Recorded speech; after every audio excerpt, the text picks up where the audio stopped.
எப்படி இருக்கீங்க? இன்றைக்கி நம்ம பார்க்குற விஷயம் என்னென்னா, டே டு டே லைஃப்பில் வந்து சில பேருக்கு ஒரு சில தவிர்க்க முடியாத பழக்க வழக்கங்கள் இருக்கும்.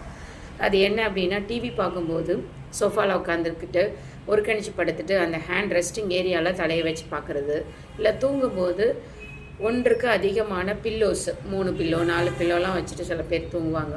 ஸோ அந்த மாதிரி தூங்கும்போது நம்மளோட இயற்கை அமைப்பான கழுத்து பகுதியில் வந்து யூஸ்வலாக C1 to C7 மொத்தம் 7 ஜாயின்ட்ஸ் இருக்கும். இந்த 7 ஜாயின்ட்ஸில் வந்து ஒரு டிஸ்க்குக்கு நடுப்புறமே வந்து ஜவ் இருக்கும். இந்த ஜவ்வெல்லாம் என்ன ஆகும் அப்படின்னு சொன்னால், ரிப்பீட்டடாக நீங்கள் அந்த பொசிஷன் ஓவராக பெண்ட் பண்ணி வைக்கிறதுனால அங்கே உள்ள ஜவ்வு வந்து டேமேஜ் ஆகுது. ஸோ ஜவ்வு வந்து டேமேஜ் ஆகுறதுனால என்ன ஆகுது அப்படின்னா, அங்கே உள்ள லிகமெண்ட் சேதாரமாகி நரம்புகள் அஃபெக்ட் ஆகி ஜாயிண்ட் வந்து ஒரு பொசிஷனாக டீவியேட் ஆக ஆரம்பிச்சிருது. இதெல்லாம் எதனால் ஏற்படுது அப்படின்னு சொன்னால், உங்களுக்கு இந்த இம்ப்ராப்பர் பழக்க வழக்கங்கள்னால தான்.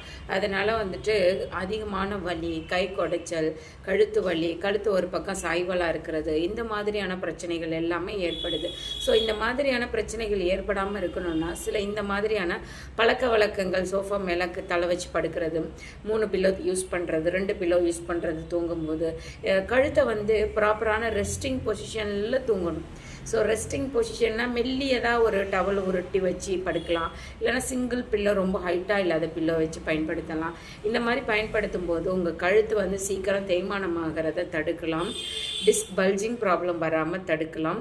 இதெல்லாம் கொஞ்சம் மாற்றிக்கிட்டிங்க அப்படின்னா எந்த விதமான பெயினும் இல்லாமல் கழுத்து வந்து ஆரோக்கியமாக இருக்கும். Okay, thank you.